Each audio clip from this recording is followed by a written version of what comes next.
Hi there, this is Glitch, and we're back to where we last left off. So what we've basically gathered is that Misha has no idea what's going on. Retona is scared of coins, best to say. And so, with King Valar absent right now, if Princess Delphine truly has passed away, then that would close the curtains of the Rugenhade's history forever. So performing the path down on one of the branch families is nothing but a farce. If we are dealing with 2 or 3 generations, maybe it could have worked out. But we have 9. My bloodline, Serenhade, has never gone through a path down before. The strain would be too much for us. Besides, do you think the citizens would approve of transferring the path down to someone else when we aren't even sure if the princess is still alive or not? Branch families like us are only royalty in name. That's why I'm joining you. This is a gamble. Gamble? That's right. I've been assigned as observer to the both of you. So you really did spill the beans to the teachers. I'm surprised they're just letting you leave the country like this. There was a condition. Listen, you two. They absolutely will not allow failure. We in the Alliance value the individual and their rights. All the Union cares about is their religion. If we have to, they'll use any means, no matter how inhumane, to extract information about the Alliance from you. That's why I was given an order. If you ever fall into the hands of the enemy, I am too.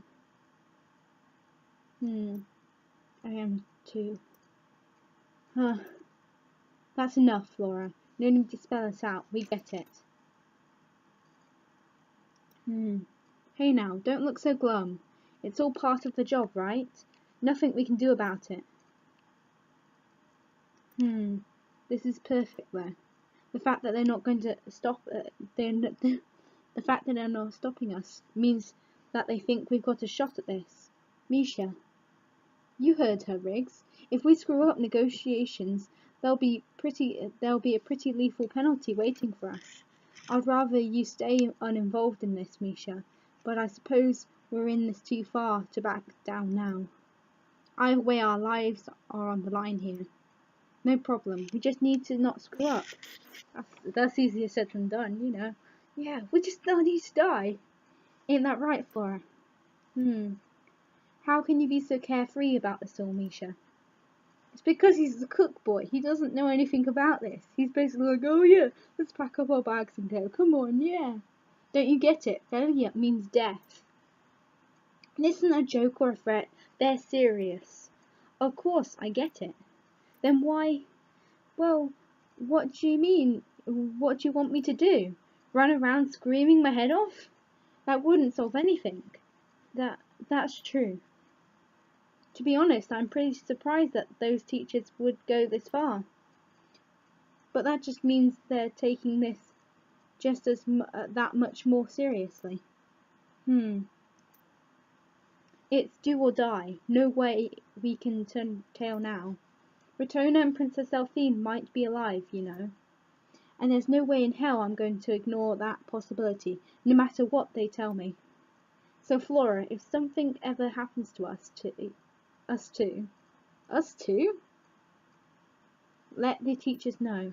Let them know that we don't resent those 2 girls or the kingdom. And that goes for you too, Flora. Agreed. We're the ones being unreasonable here after all. Okay, now we've got that all settled, let's get going. Time to bid farewell to Rugenhade. Oh wait, nope. Fuck, nope, we're not off. We have a long journey ahead of us.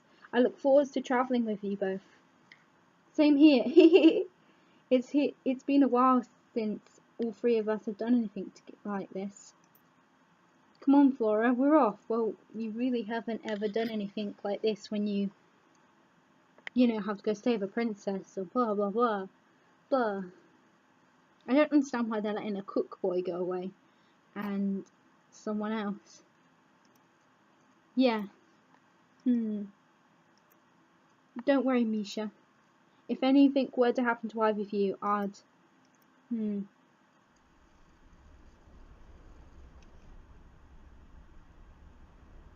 Ah, Delphine. She was already awake already? Huh. How are you feeling, Delphine? I'm fine now. Huh. Huh. Huh. Ha. Delphine sighs deeply and relaxes her shoulders. It looks like I did it again, huh? That's certainly an overstatement. I wouldn't say it happens this regularly. Really? Oh. You know, I remember it so clearly, like it was just yesterday. Do you mean the last time it happened? Yes. It feels like the more I experience Emperor Syndrome, the more clearly I remember each occurrence. It is said to be a phenomenon necessary for one's self-protection. Maybe you remember it more clearly because when it surfaced, your life was at risk. I really don't like when that happens, especially with Queen Regan's memories and personality. I know the Rugenshade wouldn't have been the powerful kingdom it is today if it wasn't for her, but when I think about how she'll eventually become part of me, it's a complicated feeling. Queen Regan, doesn't she feel anything whenever she, kills someone? It's like her sense of right and wrong was based on her own concept of justice. She would manipulate anyone for the sake of the country, whether they were close subordinates, friends, even family. Retona, do you remember the story of Cyrus? He served at Queen Regan's side as the leader of knights for over 20 years, right? That's right. If I remember correctly, the Union had him defect to their side. He turned traitor to Rugenshade and plotted to kill Queen Regan. His plan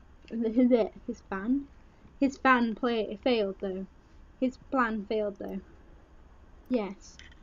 Did you know that he and Queen Regan were so close that there were rumors of them having a relationship? I do. It's quite a well-known story. And the ending was just as famous.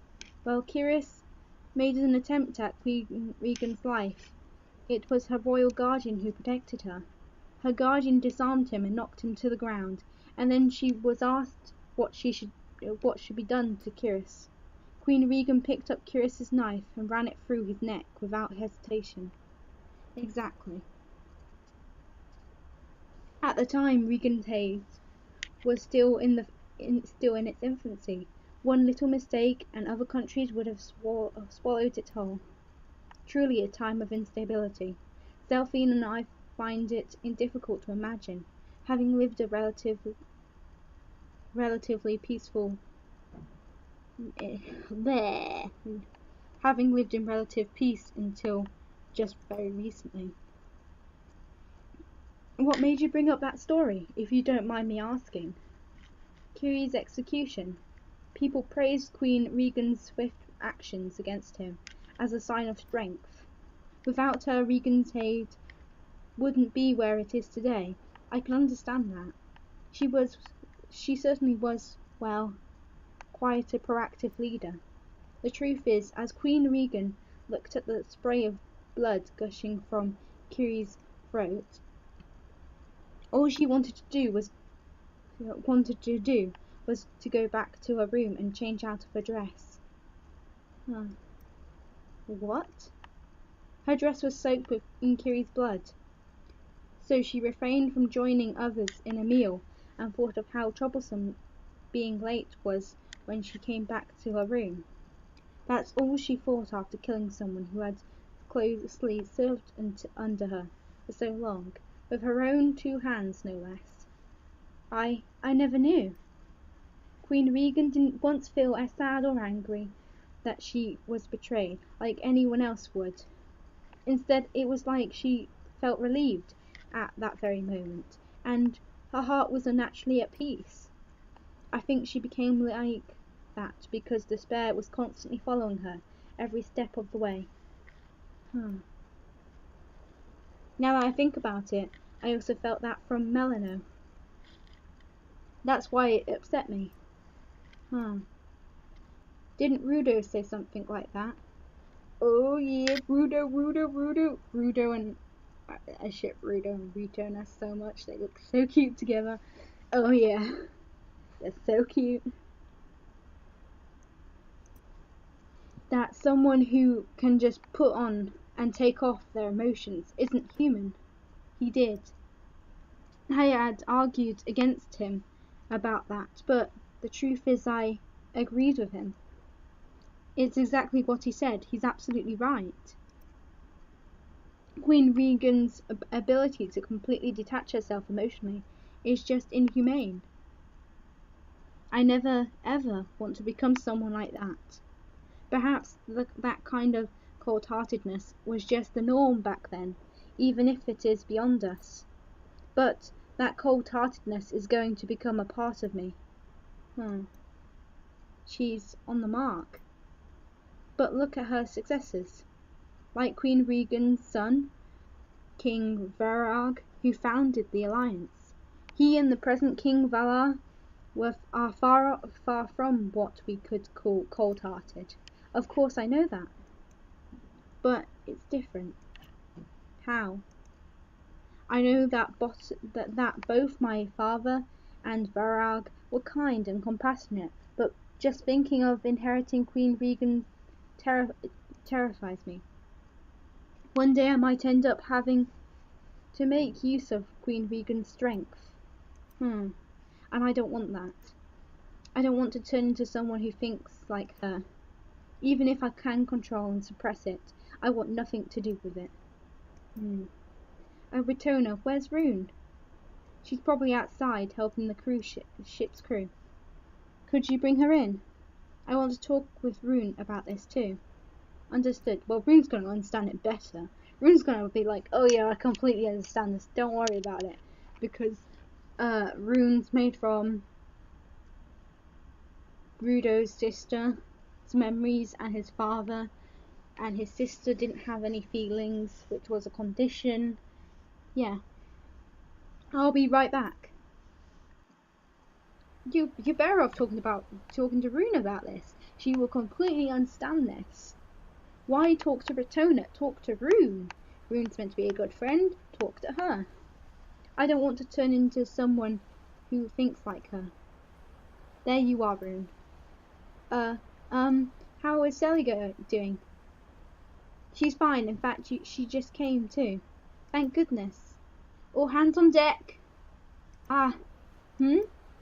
Excuse us, passing through.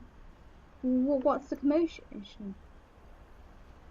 Seems like we've arrived at the swap point. As I realised that the ship had stopped, I also noticed the presence of a small boat anchored behind us. Looks like they're switching with a crew from the inner pole. Which means, mana. Yes. Well, she's no longer got the eye thing wrong, so she's obviously been like that for a bit. This feels right. A feeling of relief fills me. The past 4 days we spent in the outer pole feels like ages ago now. Oh, you can already sense the mana? Yes. It's an indescribable feeling, but it's like a warm embrace. Maybe it's because we've been in the outer pole for so long, but this may be the first time in my life I've truly felt the presence of mana. The sensation is slowly immersing oneself in water of the exact same temperature. As it permeates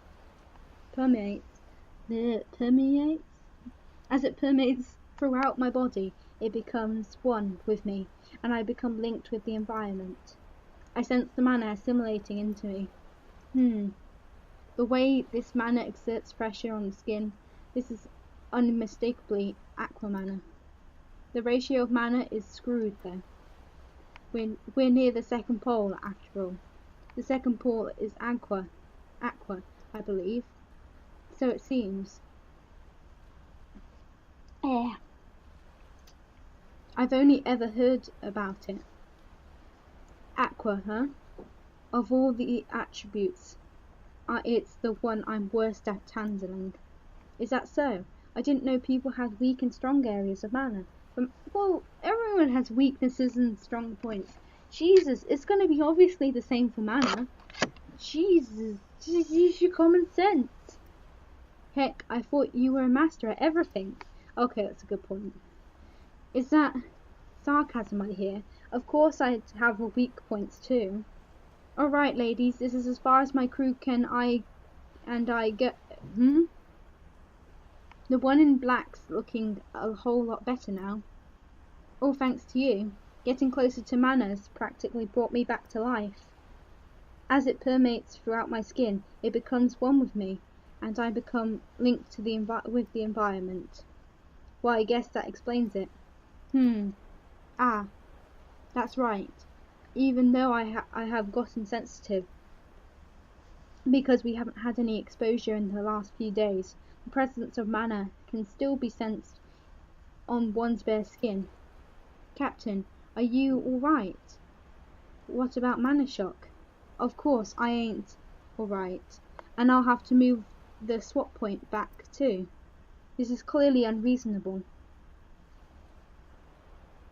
Why would people from the outer pole have to go up until the very edge of where mana starts to become abundant? Why can't people from the inner pole just sail straight to your port instead? With the ports being as close as they are, people from the inner pole would have far fewer problems than you do. Because they don't wanna. They can't stand being someplace without mana. That's absurd. Besides, from their point of view, they're being nice enough to give us some work. The contract chief, Rudo, drew up nets them a pretty good deal, but they wouldn't be reasonable with that. They said that we'd have to do this much if we really wanted to work with them. Ugh, I swear, damn people from the inner pole are always so condescending. I see. That really hurts. Well, it's only been a short while, but good luck. You take care of yourself, especially you, Superwoman. Yes, thank you for taking us this far. Superwoman? The change of the crew took no more than 10 minutes. It seems to be just routine for the experienced sailors. But that's only natural. Slack off and in the worst case, lives can be at risk. Oh right, Mr.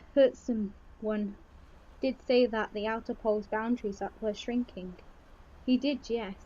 I wonder what's causing it. It'll take quite some time, but what if the boundaries are pushing back all the way to the cities? I'd rather not imagine. In any case, we really were in the outer pole, huh? Did you have a revelation? I never once in my life thought that I'd end up going there. There isn't anything like that anywhere near Rugenshade, so I never imagined a place like that in the outer pole. Retona, is everything alright? Oops. I completely forgot. I was supposed to bring Brune to Southine. I guess I took far too long. Sally, are you alright now? I feel fine. All I needed was some rest. What's wrong, Sally? Rune, I'm sorry. Sorry for saying all those horrible things. For when you were suffering from the Emperor Syndrome? So you know about it? Yes, Retona told me about it. That wasn't my first time. I might end up experiencing it again. But I really didn't mean to. No, I can't say that I didn't mean to. What do you mean? Even though I was overcome like that, I still had a clear sense of who I was. I did what I did back then, because in my mind that was what I thought was best. So I can't say I didn't mean any of it. Sally? Ha! Relax, it's all right. Don't beat yourself up over it. I want to know more about the people who gave me a second chance at life. You and Matona treated me like an equal when I wasn't even human. There's no way either of you. Why is there still an argument? She's obviously. I think she's human. Doesn't matter if she's a robot. I think she's human. She's got the personality of a human. She can still feel emotions. She is a human. Why is everyone saying she's not a human? I thought we'd agreed that she was human, and there was a whole argument about her being human. She is human. Rune's a human. Okay, everyone? Stop calling her not human. She's a human. There's no way either of you could ever be anything but good people. Rune, acting out of the usual doesn't change anything about your soul, your memory, mana. That's what I believe. Thank you. Thank you, Rune, from the bottom of my heart. That wasn't my first time. I was going... What? I'm going forwards, looking forward to the rest of our journey together. Me too. Dots. We were taking a while to get back, Ratona. You were taking a while to get back, Ratona. Did something happen? Sorry, I was about to call Rune over, but the ship was just switching crews. Switching crews?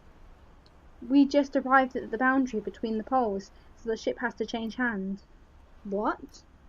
Wait, so that means that all the people aboard the ship weren't with us earlier? Indeed, they finished transferring just earlier. Amazing, doing all of this while at sea. Have you started to feel it yet, Selphine? Feel what? We've entered the inner poles area now. Oh shit. Yeah. Now that you mention it, I can. This is mana. Huh? Wait, this feels different from Rugenshades. The continent we're sailing towards is the second pole. It's filled with aqua, the complete opposite of Rugenshades mana. Oh, you're right, it is aqua mana.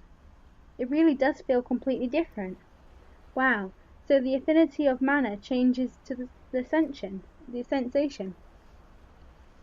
With the mana ratio this different, you can definitely feel it. It's like we've stepped into a completely different world. Oh wait, Sally, you couldn't immediately tell what kind of mana it was? Ha, if I could, I'd be a single Corvetta. In no time. Single Corvetta? Long explanation, but in our kingdom system, you're ranked from single Corvetta up to quintervetta, indicating how many types of mana you've mastered. To pass the exam, to be a single Corvetta, you need to be able to sense mana, analyze it, to determine its composition, and shift to manipulate it to a quite certain degree. Is that something anyone can do? Well, ascertaining the composition and shifting should be doable for anyone. However, Mana Corvette operates on precise ratios, so studying the practice are essential for efficient use of the Corvette. Maintaining a campfire would be the easiest analogy. Wet branches and leaves won't catch fire, and rocks and dirt aren't any good either. Just throwing in what you find isn't going to work. Mana Corvette is taking the proper fuel, in our case mana, and from the surroundings, the atmosphere, and producing the desired result. I think I'm starting to get it now. It sounds incredibly simple and intuitive. I know the word for intuitive. Yeah, but just becoming a single Corvetta is really hard. Hey, you over there, who are you?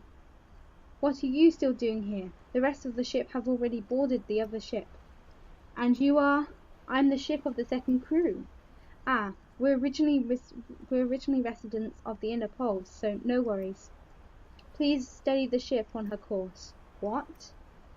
Hey, are you really from the inner pole? We are. Well, technically one of us isn't, but I'd rather not get into the details. I can't believe you went to some manless hellhole like that. Just what the hell were you doing with sad bums like those? You free, all right? Rune slumps. But you're just horrible.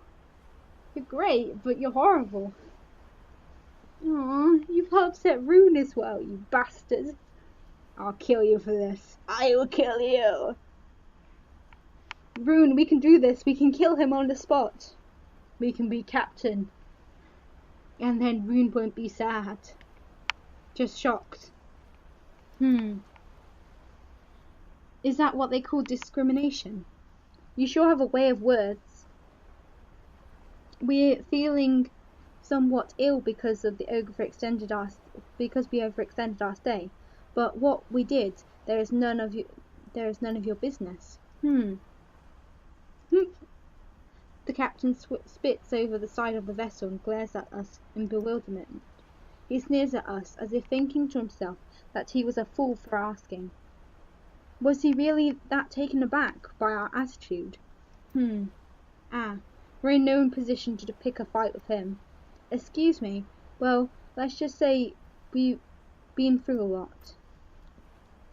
We're in your hands, Captain. The captain leaves without a word and begins to issue orders to his crew. Not a single member of the crew spoke with us for the remainder of the voyage. I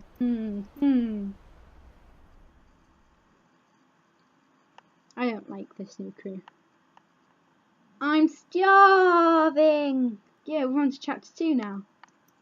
You're always hungry, Southine.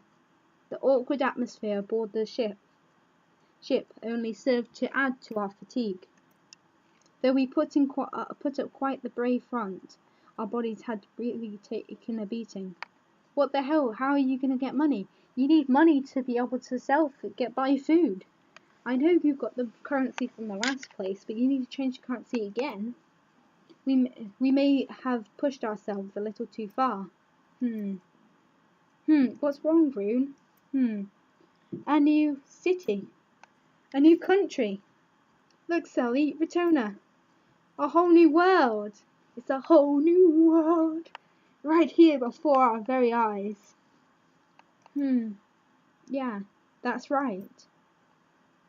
Her whole life she's lived in the city of Kadir. It's only natural for her that she's this moved. What a beautiful city port. Amazing. It sure is lively, even at this time of night. The sun has already set quite some time ago, yet there are still people flowing in and out. There even seem to be some street performer in the crowd.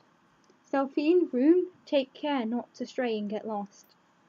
This time we need to get some sediment stones and open Comrades line to Selphine. I'd like to have some form of communication with Rune if ever she gets lost though. She can't use mana though, so I guess we can't do anything about that. If that's what you're worried about, my brother gave me this. Yeah, it's the talking box thing. Woo! Rune brings out a dark, shiny, rectangular box. I was wondering when this was going to come back. That's the same device Rudo gave me as we were leaving Ricadia. You had one too, Rune. Just like yours, Retona. Could you take it out? Huh? Sure.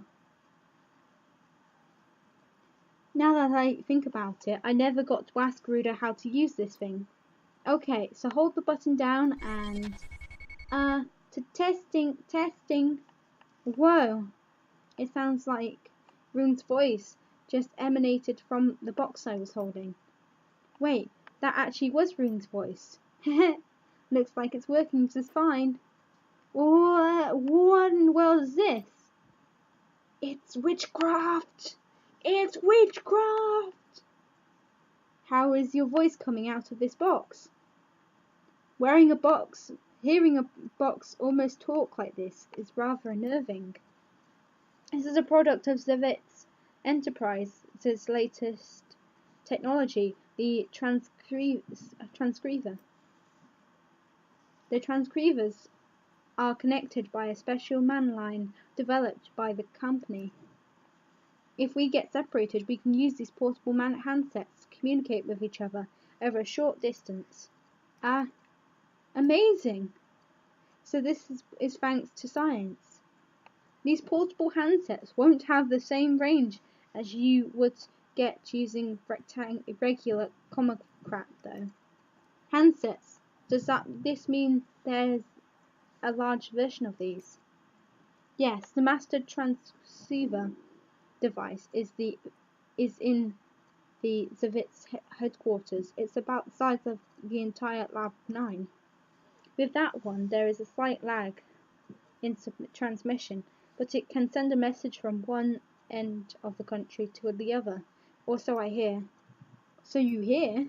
Yes, I was exiled, so to speak, partly in order for me to test its real world range.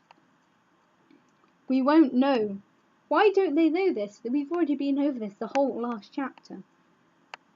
We won't know just how far it can really transmit until we try it out. I'll make contact with Rudo later, too. Okay, and we're going to leave it here for today. We're on to the second chapter. That's pretty good. I think there's loads of chapters in this, so it's going to take forever. Oh. It's nice that they can talk to Rudo, though. I love Rudo. Rudo was great. He had weird crossed eyes, but yeah, there's nothing wrong with that. I remember when he looked at Tona's eyes, that was really funny. He was like, "Your eyes look beautiful," and I was like, "Oh, it's so beautiful. You two shall make out." But they never did. Okay, so have a nice day. See ya.